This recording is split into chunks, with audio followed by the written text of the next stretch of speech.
Hello दोस्तों, स्वागत है फिर से एक नई वीडियो में। आप सभी के लिए इंडिया पोस्ट की तरफ से एक नया भर्ती जारी किया गया है जो है ड्राइवर के लिए। तो आइए इस वीडियो में जानते हैं इस भर्ती के लिए क्या प्रोसेस होने वाली है, आप लोग इसके लिए आवेदन कैसे कर पाएंगे और इसके लिए आवेदन आखिर कौन लोग कर सकते हैं, एलिजिबिलिटी क्राइटेरिया क्या रहने वाली है, एज लिमिट क्या है, साथ में भर्ती क्या कॉन्ट्रैक्ट बेसिस पे होने वाली है या फिर परमानेंट भर्ती है, सभी जानकारी हम लोग इस वीडियो में जानने वाले हैं। अगर आप सभी उत्सुक है इस वीडियो को देखने के लिए तो सबसे पहले ही वीडियो को लाइक कर दीजिए और चैनल बने हैं तो चैनल को भी सब्सक्राइब कर लीजिए।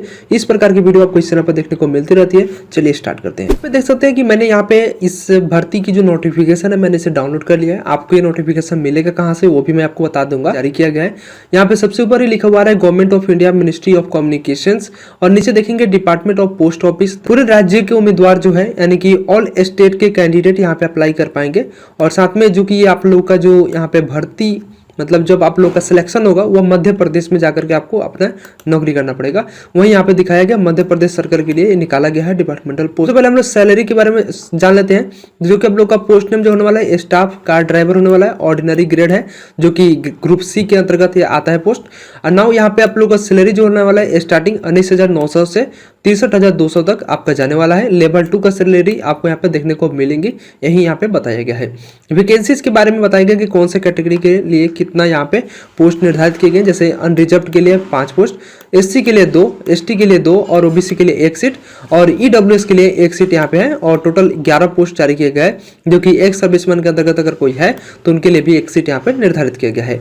नाउ यहाँ पे देखेंगे अब यहाँ पे एज लिमिट के बारे में जान लेते हैं कि आखिर इसके लिए आवेदन कितने वर्ष से कितने वर्ष के लोग यहाँ पे कर पाएंगे उम्मीदवार। तो यहाँ पे बिटवीन 18 से 27 वर्ष यानी कि आप लोग अगर 18 वर्ष की एज आपका कंप्लीट हो चुका है तो आप एलिजिबल है, आवेदन कर पाएंगे। मैक्सिमम 27 वर्ष दिया गया है, साथ में एज रिलैक्सेशन भी दिया गया है। जिनका एज 27 वर्ष से अधिक हो चुका है वही लोग एज रिलैक्सेशन का फायदा उठा करके इस भर्ती के लिए आवेदन कर पाएंगे। चलिए जान लेते हैं कि आखिर कौन कौन से कैटेगरी में एज रिलैक्सेशन कितना दिया गया है।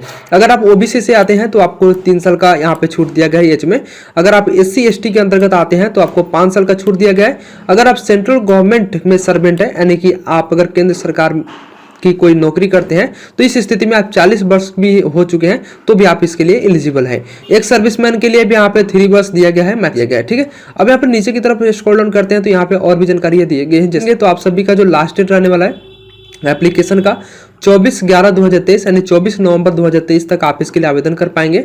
यहाँ पे इसकी डेट निर्धारित की गई है 24/11/2023 तक। तो लास्ट डेट से पहले ही आपको आवेदन कर लेना होगा। आवेदन कैसे करना है वो भी इस वीडियो में डिस्कस करने वाले हैं। यहाँ पे देखेंगे तो एक चीज आपको देखने को मिला होगा प्रोबेशन पीरियड। आखिर प्रोबेशन पीरियड यहाँ पे लिखा क्या गया है, इसका मतलब होता क्या है चलिए जान लेते हैं। तो सबसे पहले इसे पढ़ लेते हैं आखिर लिखा क्या है। तो the candidate selected will be on probation of 2 years as per rules. 2 years यानी कि जब भी आप यहाँ पे केंद्र सरकार की नौकरियां करते हैं यानी कि जब भी आप किसी जॉब के लिए अफेयर होते हैं, जॉब के लिए आप सिलेक्टेड होते हैं तो आपको यहाँ पे कुछ महीने के लिए हो सकता है या कुछ वर्ष के लिए हो सकता है तो आपको यहाँ पे ट्रेनिंग के लिए रखा जाता है। जैसे आपका जैसे ट्रेनिंग कंप्लीट होता है तो उसके बाद में जो आपका नौकरी है वह परमानेंट हो जाता है।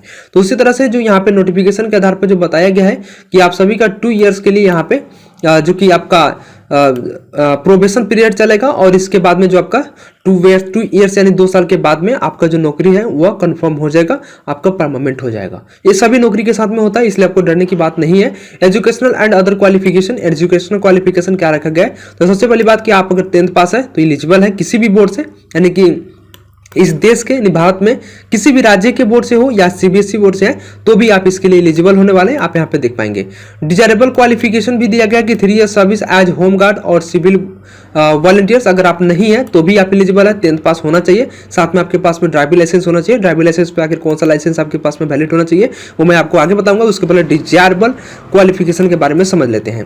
तो यहाँ पे जो बताया गया है 3 years service of as a home guard. अगर आपने 3 साल की होम गार्ड की सर्विस अगर किया हुआ है या फिर सिविल वॉलंटियर्स है तो भी आप इसके लिए एलिजिबल होने वाले हैं और आपको इसमें वरीयता दी जाएंगी। तो अगर आप यहाँ पे होम गार्ड कहीं के लिए नहीं है, सिविल वॉलंटियर्स नहीं है, फिर भी आप इसके लिए एलिजिबल है, 10th पास होना चाहिए। साथ में अभी ऊपर चलेंगे लिखा हुआ है possession of a valid driving licence. आपके पास में एक ड्राइविंग लाइसेंस होना तो जरूरी है क्योंकि ये ड्राइवर के लिए पद है तो ड्राइविंग लाइसेंस तो होना जरूरी बनता है। Light and heavy motor vehicle के लिए आपका जरूरी है। Light and heavy motor vehicle यानी कि लाइट जो बोलते हैं एलएमबी और हैवी मोटर व्हीकल को बोलते हैं एचएमबी। तो ये जो ड्राइविंग लाइसेंस है आपके पास में होना चाहिए। ऐसा नहीं है कि सिर्फ अगर आपके पास में एलएमबी वाला अगर ड्राइविंग लाइसेंस है तो आप एलिजिबल है, नहीं।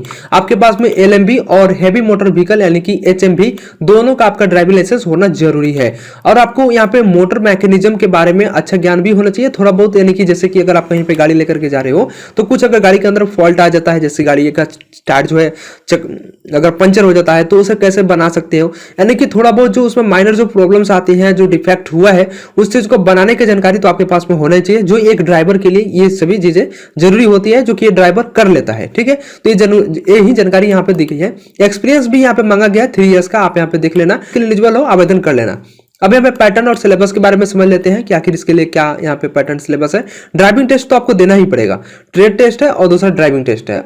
एग्जामिनेशन जब को कंडक्ट किया जाएगा ना टू स्टेजेस में कराए जाएंगे। जैसे कि अगर आप एसएससी सीएचएसएल का फॉर्म अगर अप्लाई करते हैं तो इसका 2 स्टेज होता है ना, टीयर 1 और टीयर 2, उसी तरह से यहाँ पे भी आपका 2 स्टेज होने वाला है, पहला स्टेज 1 और दूसरा स्टेज 2। तो स्टेज 1 में क्या होने वाला है, स्टेज 1 में आपका थ्योरी टेस्ट होगा जो नॉलेज ऑफ जनरल नॉलेज से लिया जाएगा, सामान्य अध्ययन, सिंपल अर्थमेटिक्स मैथमेटिक्स वाला हो जाता है, जनरल इंटेलिजेंस एंड रीजनिंग, जो कि रीजनिंग तो आप जानते हैं तक सकती, मोटर मैकेनिज्म के बारे में कुछ आपको जानकारी तो होनी चाहिए, ट्रैफिक रूल्स के बारे में, सिग्नल एंड रेगुलेशन के बारे में आपको जानकारी होना चाहिए। आगे इसकी सिलेबस के बारे में भी डिस्कस किया गया है जो इस वीडियो में जानेंगे, सभी जानकारी हम लोग इस वीडियो में कवर करने वाले हैं। 80 मार्क्स का आपका स्टेज 1 वाला एग्जाम होगा। स्टेज 2 जो है आपका 20 मार्क्स का होने वाला है, जिसमें प्रैक्टिकल टेस्ट लिया जाएगा मोटर मैकेनिज्म एंड ड्राइविंग के लिए, यानी ड्राइविंग टेस्ट लिया जाएगा और साथ में जो गाड़ी के अंदर जो फॉल्ट होती है थोड़ा बहुत आपको जानकारी होना चाहिए उसके बारे में लिया जाएगा जो क्वालिफाइंग है। पैटर्न ऑफ एग्जामिनेशन, पैटर्न क्या रहने वाला है तो यहाँ पे आप देखेंगे स्टेज 1 में थ्योरी टेस्ट होने वाला है, ऑब्जेक्टिव क्वेश्चन होगा, कॉम्पिटिटिव और क्वालिफाइंग है, कॉम्पिटिटिव एग्जाम होगा। टाइप ऑफ क्वेश्चन आपका मल्टीपल चॉइस क्वेश्चन, जैसे मैंने बोला एमसीक्यू यानी कि ऑब्जेक्टिव प्रश्न होंगे, मैक्सिमम आपका 80 मार्क्स का होगा, ड्यूरेशन आपको 90 मिनट का दिया जाएगा। लैंग्वेज जो क्वेश्चन पेपर जो आपको एग्जाम में देखने को मिलेगा वो हिंदी और इंग्लिश दोनों माध्यम में आपको देखने को मिलेंगी, जिस भी माध्यम से आप देना चाहते हो वो माध्यम आप सिलेक्ट कर लेना। लैंग्वेज ऑफ आंसर पेपर जो कि आप यहाँ पे देखेंगे no applicable as multiple choice question, और मिनिमम क्वेश्चन क्वालिफाइंग जो मार्क्स है जैसे कि SC ST के लिए 33% रखा गया है minimum qualification marks qualifying mark, और OBC और EWS के लिए 37% और अदर जो कैटेगरी है उनके लिए 40% यहाँ पे क्वालिफाइंग मार्क रखा गया है। स्टेज 2 यहाँ पे दिखा दिया गया है एग्जामिनेशन ऑफ प्रैक्टिकल टेस्ट, जिसमें आपका कॉम्पिटिटिव और यहाँ पे पेपर 1 पेपर 2 तो हो गया। टाइप ऑफ क्वेश्चन आपका प्रैक्टिकल रहने वाला है, मैक्सिमम मार्क्स आपका यहाँ पे पेपर 1 में 10 और पेपर 2 में 10, और ये पेपर 1 और पेपर 2 स्टेज 2 में आपको क्या देखने को मिल रहा है तो यहाँ पे 2 है ना, एक आपका ड्राइविंग टेस्ट है और आपका एक मोटर मैकेनिज्म का जो आपका टेस्ट है वो रहने वाला है। तो दोनों 10-10 नंबर मिला करके 20-20 मिनट का अलग से समय आपको दिया जाएगा। लैंग्वेज ऑफ क्वेश्चन पेपर यहाँ पे सभी जानकारी दी गई है, आप इसे पढ़ लेना, जो कि टीयर 2 जो स्टेज 2 में आप जाओगे तो उसके लिए यहाँ पे क्वालिफाइंग जो होगा मार्क्स वो आपको यहाँ पे देखने को मिल जा रही है स्टेज 2 का। अब यहाँ पे बात करेंगे स्टेज 1 में आपको कहाँ से प्रश्न देखने को मिलेंगी, यानी कि जो सब्जेक्ट वहाँ पे डिस्कस किए गए हैं 80 मार्क्स के लिए, तो कहाँ से प्रश्न देखने को मिलेंगे। सबसे पहले जनरल नॉलेज के बारे में समझ लेते हैं। जनरल नॉलेज में आपको करंट इवेंट्स करंट अफेयर्स से सवाल आ जाएंगे, जिसमें से स्पोर्ट्स प्लेड इन इंडिया, जो स्पोर्ट्स यानी गेम खेले जाते हैं इंडिया में, और यानी खेल कूद से संबंधित, और history and culture of India, और geography of India, Indian economy, general polity, Indian constitution यानी भारतीय संविधान, और जिसे हम लोग राजनीति शास्त्र भी कहते हैं पॉलिटी, और हु ऑफ इंडिया, इसके बारे में आपको यहाँ पे डिस्कस किया गया है। जनरल नॉलेज से यहाँ से सवाल आपको पूछे जाने वाले हैं। पार्ट 2 में आपका रखा गया है जनरल इंटेलिजेंस एंड रीजनिंग, जो कि आपका स्टेज 1 में जो एग्जाम होने वाला है ना, जनरल नॉलेज को तो ऊपर बता दिया गया है, और यहाँ पे जनरल इंटेलिजेंस एंड रीजनिंग में एनालिटिकल एप्टीट्यूड से ability to observe and discern patterns, analogies, similarity and differences, space visualization, spatial orientation, visual memory. तो आप इसे अगर कब पढ़ लेना, इतना है आपका जनरल इंटेलिजेंस रीजनिंग से सवाल ज्यादा नहीं है भाई, कम ही यहाँ पे सब्जेक्ट को कवर किया गया, लेकिन आप इसे अगर कंप्लीट कर लेते हो तो आराम से आप इस एग्जाम को क्वालिफाई कर जाओगे यानी पास कर जाओगे। पार्ट 3 में आपको देख रखा गया है सिंपल अर्थमेटिक्स, ये थोड़ा सा लंबा होगा, यहाँ पे मैं दिख लेता हूँ, हाँ लंबा तो है, वो भी बहुत अच्छा है। अर्थमेटिक्स उतना भारी तो थोड़ी ना होता है यार। Problems relating to number system, आपका नंबर सिस्टम से तो हमेशा हर एग्जाम्स में क्वेश्चन देखने को मिलेंगी। कॉम्पोजिशन ऑफ होल नंबर्स और डेसिमल एंड फ्रैक्शन से रिलेशनशिप बिटवीन नंबर्स, और fundamental arithmetical operation, percentage, ratio, proportion, average, interest और प्रॉफिट एंड लॉस, और इसके नीचे देखेंगे डिस्काउंट है, time and distance, ratio and time, और टाइम एंड वर्क से सवाल आपका देखने को मिलेगी। आप देख लेना इस पीडीएफ को, जैसे मैं आपको बताऊंगा कि कहां से आपको मिलेगा तो वहां से देख लेना कि आपको कहां से सब्जेक्ट्स में क्वेश्चन पूछने को मिलेंगे। पार्ट 4 में भी यहाँ पे डिस्कस किया गया, आप देख लेना, वीडियो बहुत लंबा हो रही है इसलिए मैं इस चीज को यहाँ पे स्किप कर रहा हूँ। स्टेज 2 में आ जाते हैं। पेपर 1 में जो कि आपका आइडेंटिफिकेशन ऑफ डिफॉल्ट्स और carry on minor repairs handle bye drivers, जो यहाँ पे मैकेनिज्म का जो टेस्ट लिया जाने वाला है, कि जो यहाँ पे बताया गया है ना कि कुछ आपको मैकेनिज्म के बारे में जानकारी होनी चाहिए कि गाड़ी में अगर कोई फॉल्ट आ जाता है, कभी रास्ते में अगर कहीं बीच में हो और वहाँ पे आपको मैकेनिक नहीं मिल पा रहे हैं, तो थोड़ा बहुत आपको आना चाहिए ना जानकारी, जिससे कि आप अपनी गाड़ी को सही कर पाओ। तो वही आपका 10 मार्क्स का एग्जाम है और टोटल आपका मैक्सिमम टाइम 20 मिनट का रहने वाला है, जिसमें चेंजिंग ऑफ व्हील्स यानी कि आपको उसका जो चक्का है वो चेंज करने आना चाहिए, इन्फ्लेशन ऑफ व्हील्स करेक्टली यानी कि आपको करेक्टली उस व्हील्स को लगाने आना चाहिए, वैसे नहीं चक्का जो टायर होता है ना उसमें। पार्ट 2 में मैक्सिमम मार्क्स 10 नंबर का है। Heavy motor vehicle driving test लेना होगा वो, यहाँ पे देख लीजिए स्पीड एंड गियर और यहाँ पे सभी चीजें आप इसमें देख लीजिए, स्क्रीनशॉट भी ले सकते हैं। और सिलेक्शन की प्रोसेस यहाँ पे बता दी गई है। अब यहाँ पे जान लेते हैं आवेदन कैसे करना है। बाकी यहाँ पे जो चीज़ है वो उतना खास नहीं है, अगर आप चाहो पढ़ना तो पढ़ लेना, अच्छे भी है, पढ़ करके ही अप्लाई करना ताकि आपको बाद में जाकर कोई और दिक्कत ना हो। और ओवरऑल जो मैंने चीज़ें हैं वो डिस्कस करते मैं चल रहा हूँ इस वीडियो में। अप्लाई करने की प्रोसेस यहाँ पे बताई गई है। और सबसे बड़ी बात आती है कि अप्लाई आपको करना कैसा है, तो अप्लाई इसके लिए दोस्त ऑफलाइन ही होगा, ऑनलाइन आवेदन नहीं हो पाएगा, इसलिए आपको यहाँ पे इस चीज़ को ध्यान देना पड़ेगा। तो ऑफलाइन आपको आवेदन कैसे करना है, आवेदन शुल्क क्या है, चलिए वो मैं आपको बताता हूँ। तो यहाँ पे देखेंगे आपका 100 रुपये यहाँ पे आवेदन शुल्क रखी गई है। और यहाँ पे पासपोर्ट साइज फोटोग्राफ तो आपका लगने वाला ही है, रिसेंट जो खींची गई है डॉक्यूमेंट, तो यहाँ पे ये चीज़ हो गया आपका 100 रुपये यहाँ पे लगने वाला है, ठीक है। अब नीचे हम लोग थोड़ा सा और आते हैं, तो यहाँ पे आपको आवेदन फॉर्म जो है वो कहाँ पे आपको जमा करना पड़ेगा और कैसे करना पड़ेगा वो समझ लीजिए। एड्रेस यहाँ पे दिया गया है कहाँ पे आपको आवेदन भेजना पड़ेगा, स्पीड पोस्ट करना पड़ेगा आपको। तो यहाँ पे देखिए लिखा है एसेट्स डायरेक्टर, और यहाँ पे जिस तरह से एड्रेस लिखा हुआ है ना, बिल्कुल आपको इसी तरह से एड्रेस लिखना है। पोस्ट ओनली, यहाँ पे देख लें पोस्ट रजिस्टर्ड पोस्ट ओनली, जहाँ तक फुल स्टॉप है, यहाँ से कोमा से लेकर के जहाँ तक फुल स्टॉप है वहाँ तक लिख लीजिए, यहाँ तक है, सॉरी जो डबल इन्वर्टेड कोमा दिया गया ना, यही आपका एड्रेस है, मैंने यहाँ पे हाईलाइट कर दिया, आप यहाँ पे देख लेना, यही आपका एड्रेस रहने वाला, यहीं पे आपको आवेदन भेजना पड़ेगा। आवेदन भेजना कैसे वो मैं आपको बताता हूँ। आवेदन की अंतिम तिथि 24/11/2023 है, जो कि आपको यहाँ पे स्पीड पोस्ट के माध्यम से देना है, रजिस्टर्ड पोस्ट, और application through private courier, unregistered post और ordinary mail, other means and the hand etcetera will not be accepted. यानी आपको अपने हाथों से जा करके नहीं देना है, और आपको जो अपनी नज़दीकी पोस्ट ऑफिस में जाना है और स्पीड पोस्ट यहाँ पे कर देना है। फॉर्म आपको मिलेगा कहाँ से वो मैं आपको बताता हूँ, फॉर्म आपको फिल भी कैसे करना है वो भी मैं आपको बताता हूँ। तो यहाँ पे आपको जब भी आप फॉर्म भरने जा रहे हैं ना, तो वहाँ पे एक आपको 100 रुपये का चालान मिलेगा, एक कूपन होता है ना वहाँ पे, तो वो आपको ले लेना है और उसके बाद में उसे वहाँ पे चिपका देना है, मतलब 100 रुपये का आपको यहाँ पे चालान कटवा लेना है और उसके साथ में अटैच करके इस एड्रेस पे आपको फॉर्म को भेजना है। फॉर्म आपको मिलेगा कहाँ से, चलिए मैं आपको बताता हूँ फॉर्म आपको कहाँ पे देखने को मिलेगा। थोड़ा सा नीचे स्क्रॉल कीजिए, चलिए यहाँ से फॉर्म आपका स्टार्ट हो गया। जो मैंने स्टार्टिंग बताया ना एनेक्स 01 क्या होता है, तो एनेक्स 01 आपका फॉर्म है, देख लीजिए एनेक्स 01 आपका फॉर्म है, जहाँ पे इस वाले जगह पे आपको अपना फोटो यहाँ पे डालना है।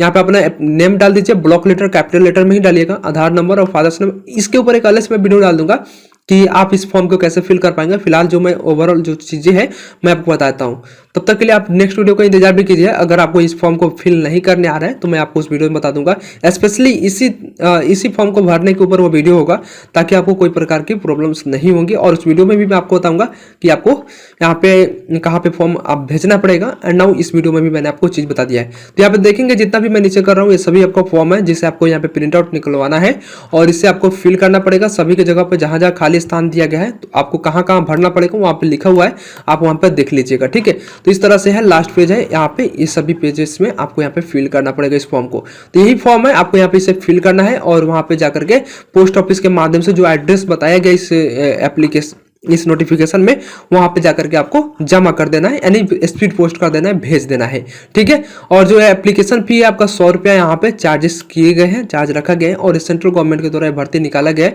यह भी आपको बात ध्यान में रखना पड़ेगा। तो उम्मीद करता हूं दोस्तों आपको ये वीडियो समझ में आया होगा कंप्लीटली, जो कि आपको यहाँ पे पोस्ट ऑफिस के थ्रू जो ड्राइवर पोस्ट के लिए भर्ती निकाली गई है एमपी सर्कल रीजन के लिए, वो मैंने आपको इस वीडियो में बताया हुआ है। उम्मीद करता हूँ ये वीडियो को पसंद आया होगा, और इस वीडियो से रिलेटेड अगर आपको कोई कंफ्यूजन आ जाता है तो आप हमें कमेंट्स के माध्यम से पूछ सकते हैं। दोस्तों अगर आपको इस नोटिफिकेशन को डाउनलोड करना है तो वीडियो के नीचे डिस्क्रिप्शन बॉक्स में हमने अपने टेलीग्राम चैनल व व्हाट्सएप चैनल का लिंक दिया हुआ है, जैसा कि आप यहाँ पे स्क्रीन पर देख पा रहे हो। तो वहाँ पर क्लिक करके आप इस चैनल को ज्वाइन कर लेना, वहाँ से आपको ये नोटिफिकेशन इजीली डाउनलोड करने का लिंक मिल जाएगा, या फिर आपको PDF मिल जाएगा जहाँ से आप डाउनलोड कर पाओगे, या फिर आप हमारी वेबसाइट पर आ जाना जहाँ पे आपको सभी जानकारी देखने को मिल जाएंगी। वेबसाइट के लिए indiajobresult.in गूगल में सर्च करेंगे, वेबसाइट आपको देखने को मिलेगा, जहाँ पे आपको India post office driving post मिलेगा, उस पर क्लिक करके आप इसके बारे में जान सकते हैं। तब तक के लिए इस वीडियो में इतना ही, मिलते हैं नेक्स्ट वीडियो में।